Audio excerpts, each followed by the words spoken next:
honorables invités. Permettez-moi tout d'abord de vous souhaiter la bienvenue et d'exprimer ma joie à l'occasion de cette journée de pose de première pierre pour le projet de construction des 3 salles de classe. Cette activité est une première du genre pour le lycée ex-CEM de Ndoulo. C'est pourquoi nous, gouvernement scolaire du dit établissement, magnifions cette belle initiative de l'association Diaspora Action Sénégal, qui a sa tête comme président M. Habibou Cissé. Initiative consistant à nous construire 3 salles de classe pour l'amélioration de nos conditions d'études. Nous ne cesserons jamais de vous dire merci pour ce geste si important que vous assurez et vous assurer que vous trouverez en nous toujours des partenaires pour toute action de bienfaisance envers nous et plus particulièrement envers notre cher lycée qui a besoin encore d'autres salles de classe, de tables bancs, de manuels scolaires pour la bibliothèque, d'une salle informatique, etc. À ma qualité de présidente du gouvernement scolaire, mes salutations les plus chaleureuses vont à toute l'assistance pour m'avoir accordé son attention pendant la lecture de mon discours. Mesdames, Mesdemoiselles, Messieurs, le gouvernement scolaire, par ma voix, souhaite la réussite totale de ce projet pour notre bien-être éducatif. À toutes et à tous, je vous dis merci. Alors, je m'appelle Habibou Cissé, je suis le président de l'association Diaspora Action Sénégal, initiateur de ce projet pour la construction de 3 salles de classe dans ce lycée. Nous faisons comme priorité l'éducation. Nos premiers projets, c'est toujours des projets éducatifs parce que nous pensons que l'éducation, c'est la base de tout un pays qui veut se développer. Donc si on néglige l'éducation, on néglige forcément notre développement et notre capacité à s'émanciper rapidement dans le futur. Et ce projet, ça consiste aussi à accompagner le projet de société que le nouveau gouvernement porte, Sénégal 2050. Et qui dit Sénégal 2050 aussi dit une bonne place accordée à l'éducation. Et le projet, le coût du projet et comment vous avez ficelé ce projet? Alors, ce projet, nous l'avons travaillé depuis 1 an avec un partenaire financier qui s'appelle Altrad Solidarité et qui a une filiale du groupe Altrad au Sénégal et qui est basée à Dakar.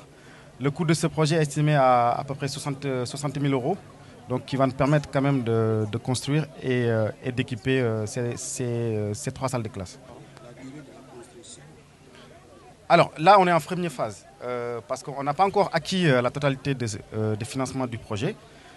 La première enveloppe qu'ils nous ont accordée va nous permettre quand même de faire les fondations et en fait de faire toutes les élévations. Mais il faut que tout soit rasé. Après, on va encore entamer la deuxième phase pour mettre la dalle, les peintures et voilà. Et les finitions. Voilà. C'était juste pour, en fait, encore une fois, remercier notre partenaire financier. C'est très important quand même que tout le monde le chasse.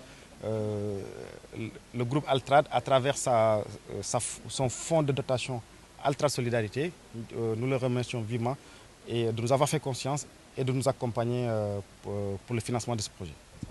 Maudou Ndiaye, le secrétaire général de l'inspection d'académie. Je suis venu représenter l'inspecteur d'académie. Voilà. Quel pourrait être l'impact d'une telle infrastructure sur l'enseignement? Vous savez, la construction de classes permettra véritablement d'améliorer l'environnement et le cadre d'apprentissage des élèves. Et cela constitue le levier numéro 2 du ministère de l'Éducation nationale.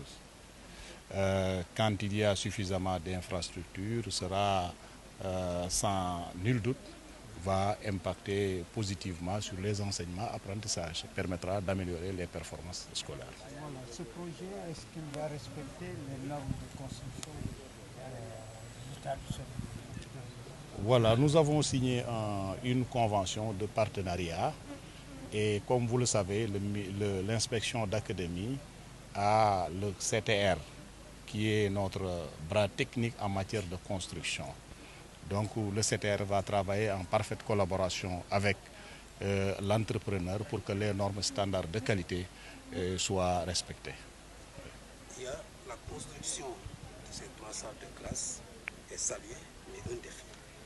Dans un contexte où on parle de manque de professeurs qui poussent les élèves à mener des grèves. Cette infrastructure, comment vous la voyez? Est-ce que ce déficit d'enseignants ne peut pas être un impact négatif par rapport à la construction de cette bâtiment? Voilà, au niveau de Ndoulo, vraiment on remercie, on rend grâce à Dieu parce que nous n'avons pas de problème de professeurs. Parce que depuis le début de l'année jusqu'à présent, les cours se déroulent normalement.